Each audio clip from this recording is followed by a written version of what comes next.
Week 18 of the fantasy basketball season. Here's a few forwards I looked at off the wire this week. The first forward, DeAndre Hunter of the Cleveland Cavaliers. So very surprising. Hunter's still out there in 61% of fantasy leagues. And he's been one of the better players off the bench all season long, and obviously in the running for sixth man of the year. On the year, 18.4 points a game, 4 boards, 1.4 assists, 2.7 threes, and 46% from the field. In the last couple weeks since he got dealt to this Cav team, 16.3 points a game, 4.5 boards, 1.2 assists, 3 threes a game, and 53%. So this Cav team, they know they needed one big scorer off the bench to complete this roster. And this Cav team, what a year it's been. Already 50 wins on the season. We're 60 games into the year. Obviously, another month and a half left before the season's over. But DeAndre Hunter, it's been a good get for them at the deadline. And like I said, he comes off the bench. And like I said, he's one of the top candidates to win sixth man on the year. February 25th in Orlando, 17 points, 3 boards, 2 assists, 4 threes, 62% from the field. February 28th at the Celtics, 12 points, 5 boards, and assists, a block, 3 threes, 66% from the field.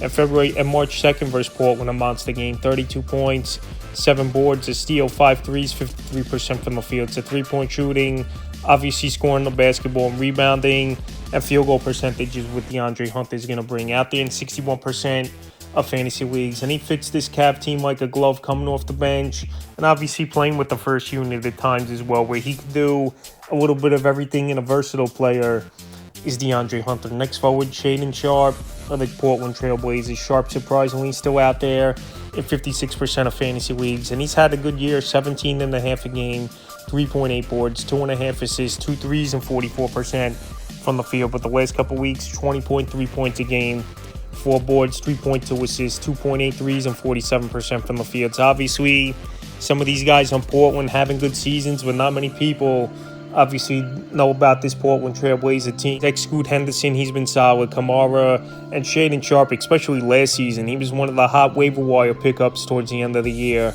He had a good season for himself. So the last few games for Sharpe, February 26th at the Wizards, 36 points, 8 boards, 5 assists, a steal, a block, 3 threes, 50% from the field. February 28th at the Nets, 25 points, 4 boards, 5 assists, a block, 4 threes, 64% from the field. And March 2nd, they gave the best team in the NBA a run for their money at the Cavs, losing by 4, 18 points, 6 boards, 2 assists, a steal, a 3, 35% from the field. To Sharpe, like I said, he could score the basketball with the best of them. We saw last season, especially in the second half, he helped a lot of fantasy owners win their leagues. And right now, he's filling up the stat sheet. So scoring, 3-point shooting, rebounding, Sharpe, and even assisting at times, he can help fantasy owners. So like I said, very surprising he's out there in 56% of fantasy leagues. He's a solid player.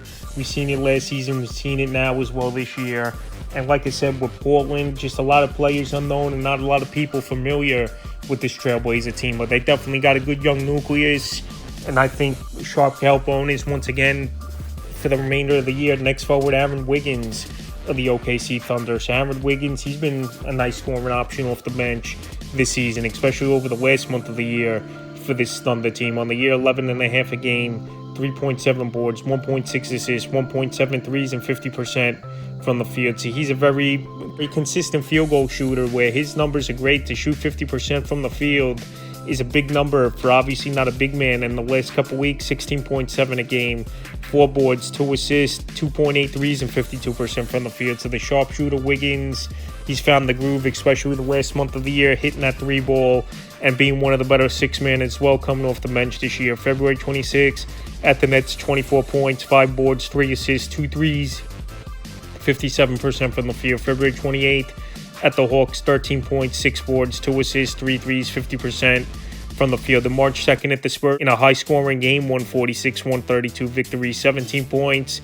3 boards, 2 assists, a steal, 5 threes, 50% from the field. So if you need, obviously, scoring, 3-point shooting, field goal percentage, he's going to bring that to fantasy owners. And even rebounding at times, he's had some decent games of late as Aaron Wiggins. So like I said, one of the better 6-men as well on the season is Wiggins, playing 25-30 minutes a game, and he's really hit his stride over the last month of the season. He definitely helped fantasy owners in many ways, and he's out there in 73% of fantasy leagues. Next forward, Caris LeVert of the Atlanta Hawks. So Caris LeVert, it's been a good change of scenery, I believe, for him, going obviously from Cleveland, where his minutes weren't great. Obviously, a lot of great players there as well. To now in a Hawk team that I know they're in the fringe of making one of those last spots for the playoffs, but LeVert's getting more time with the ball in his hands. And obviously with that Jalen Johnson injury as well a few weeks ago, that's more playing time and more points available for this Hawk team for someone to step up and pick up the production. On the year, 11.1 points a game, 3.1 boards, 3.4 assists, 1.6 threes, and 46% from the field. In the last couple weeks since the deal, 15 a game, 2.8 boards, 1.6 assists, 1.4 steals, 1.6 threes, and 46% from the field. He's out there in 75% of fantasy leagues, and for the most part, scoring and three-point shooting is what Caris LeVert is going to bring fantasy owners, and rightfully so.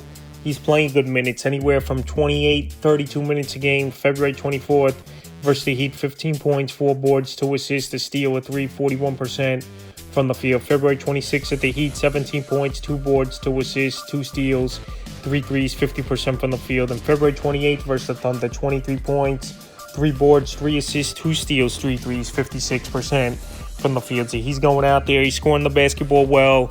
And like I said, when you're playing up to 30 minutes a game in an offense where it's free-flowing and just a lot of three-point shots this Atlanta Hawk team takes, he's definitely someone I would add off the wire this week is Caris LeVert. Like I said, scoring and three-point shooting is what he could give fantasy owners, and he's available right now in tons of leagues at 75%. Forward adds Aaron Nesmith to the Indiana Pacers. Nesmith, it's been an up-and-down year for him this season. A lot of injuries early in the season. On the year, 9.7 points a game, 3.7 boards, 1.4 assists, 1.4 threes, and 49% from the field. But the last couple weeks, he's picked up the play, 15.8 points a game, 5.5 boards, 1.3 assists, 2.7 threes, and 53% from the field. So he's a 3-and-D type of player, Nesmith. Obviously, a lot of versatility. And I know inconsistencies have been a problem with him scoring the basketball, but he brings other factors. Rebounding, field goal percentage, for the most part, it's been good this season as well. And some three-point shooting, like I said, even with low-scoring games. February 26th versus Toronto, 12 points, 5 boards, 3 assists, 2 threes, 55% from the field. February 28th at the Heat, 7 points, 6 boards, 2 assists, a block, a 3, 37% from the field. And March 2nd versus the Bulls, 27 points, 5 boards, and assists, 6 threes, 56% from the field. So like I said, he's a glue guy. He's Aaron Nesmith. There's some games he's going to pop off and put up big numbers like he did in last night's ball game versus the Chicago Bulls.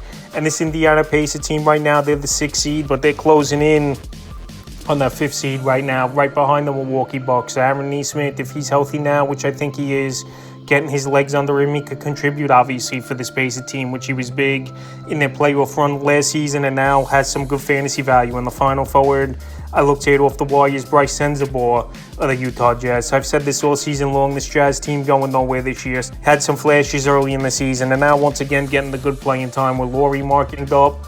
And this team obviously going nowhere, playing the young guys, and see what they have for the future. On the year, 9.7 points a game, 2.6 boards, 1.3 assists, 1.8 threes, and 45% from the field. The last couple weeks, though, 16.6 points a game, 3.2 boards, 2 assists, 3.2 threes, and 48% from the field. To Sensabaugh, pretty much scoring and three-point shooting has been the name of the game for him this season. And hey, if you could get a guy off the wall, you're 93%, that could do that pretty well for fantasy owners. You go out there and get him. February 26th versus the Kings, 12 points, 4 boards, 2 threes, 45% from the field. February 28th versus the Timberwolves, 17 points, 3 boards, 2 assists, 5 threes, 60% from the field. And March 2nd versus the Pelicans, 21 points, 2 boards, 4 assists, 3 threes, 50% from the field. So I know John Collins, he's been in and out of the lineup of late. Like I said, though, with this Jazz team going nowhere this season, John Collins, there's no reason for him to play a majority of the games with the next 20-plus games left in the regular season. So I think Sensabaugh, he's going to keep playing minimum 25, 30 minutes a game. And like I said, three-point shooting and scoring of the basketball is what he's going to bring on. He's in a decent field goal percentage. That's a few forwards I looked at off the wire for week 18 of the fantasy basketball season.